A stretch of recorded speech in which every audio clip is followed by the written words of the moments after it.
Hello everyone, welcome back to Jiggas Up Lurecraft. Previously on the channel, I demonstrated how I took a poison swingtail jig mold and modified it to make tiny spinnerbaits in a black crappie color pattern. I showed how I poured the lead for the spinnerbait, and then I showed how I powder paint that spinnerbait head. And last of all, I showed how I take various silicone layers to make a black crappie color pattern.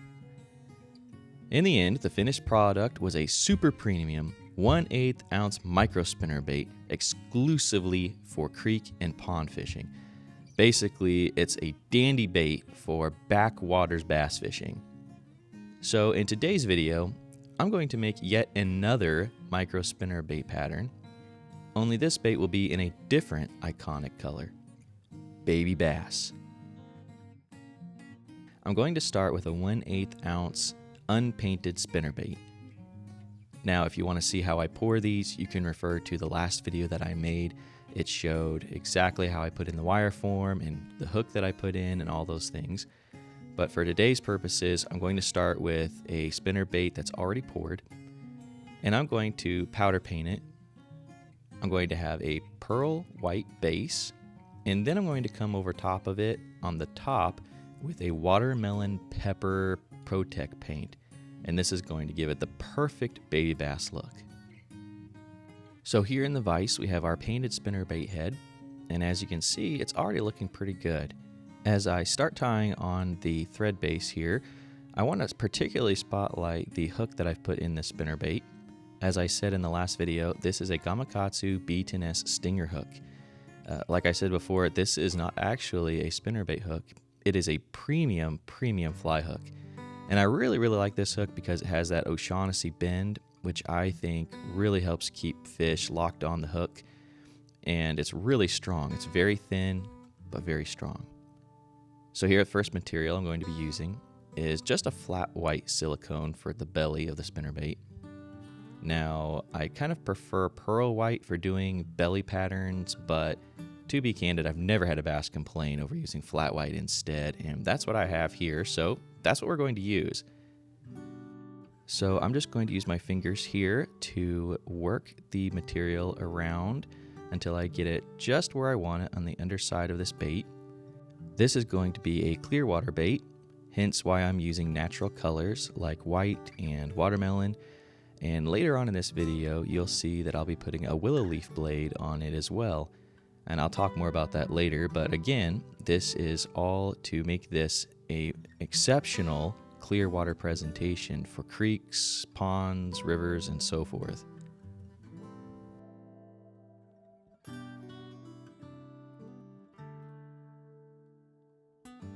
Alright, now that our white is tied in, next up I will be tying in a tab of this Watermelon Nature's Edge silicone. Now, I really love this material. It's so great for natural presentations. I use it not only for bass patterns, but I also use it for any bluegill imitations that I make. It's really good for imitating the back of those fish. Anything that's got that green color to it, this perfectly mimics it. The color here is very mottled with all those black spots, which I think makes it very realistic.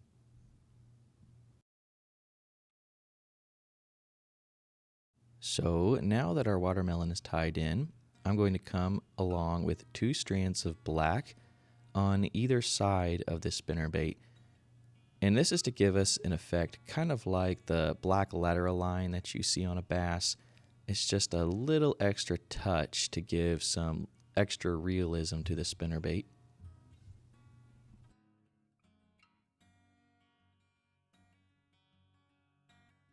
So we tied in one side, and now let's tie black in on the other side.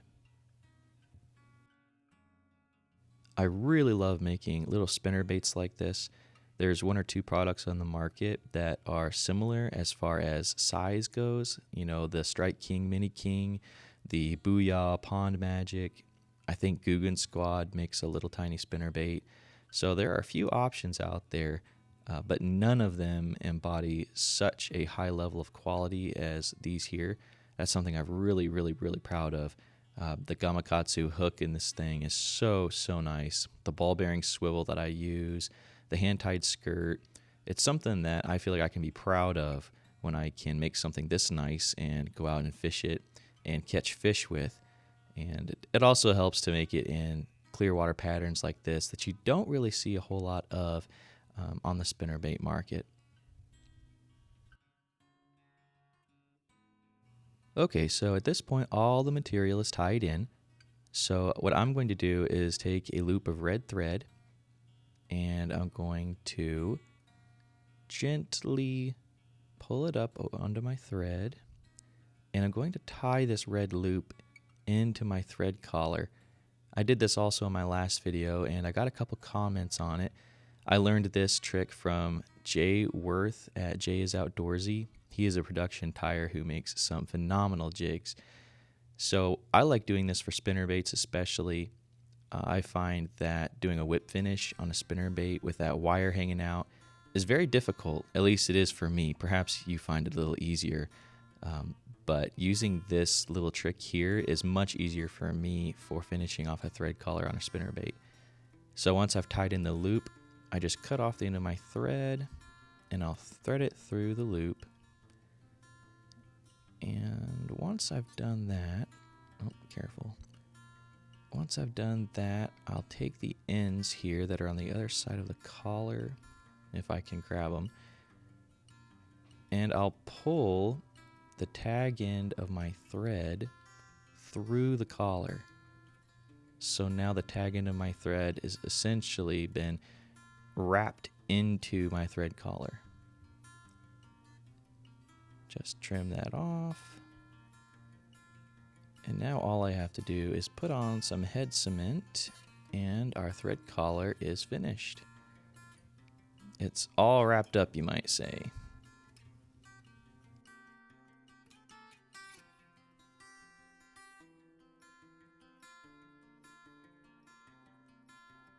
Now, I don't know what you like to use for finishing off your threads.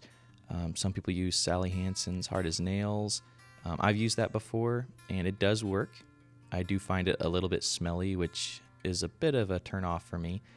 So I really like to use this Loon water-based head cement. There's no odor, and it seems to do a really good job of locking those threads in really well. That's just my preference. Do whatever you want to do. I'm actually super curious what you use. Please leave a comment below and let me know what you use to finish up your threads. So let's free up the silicone strands to see what we have. Moment of truth.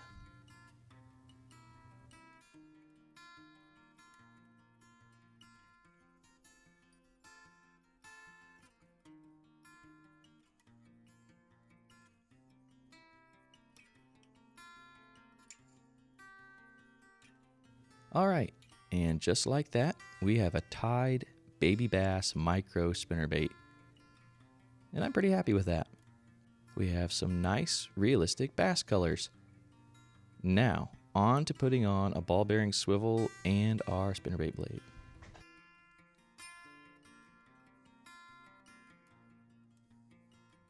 So now our swivel and blade are attached to this spinnerbait. And like I said before, this spinnerbait is going to be for clear water situations. I'm going to fish it in clear creeks and clear ponds.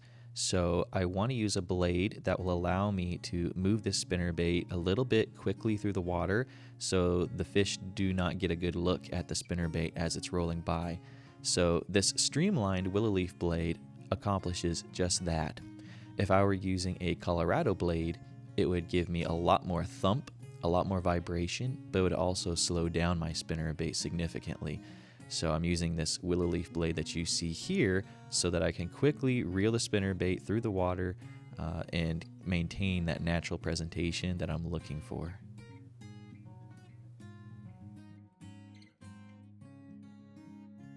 Thank you for coming along with me as I built this baby bass spinnerbait.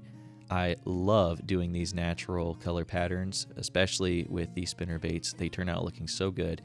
And I hope that it helps you too for any baits that you make. If you have any questions or comments on how to make something like this yourself, please drop a comment below. I also have created a color pattern with this same micro spinnerbait platform in a pumpkin seed color.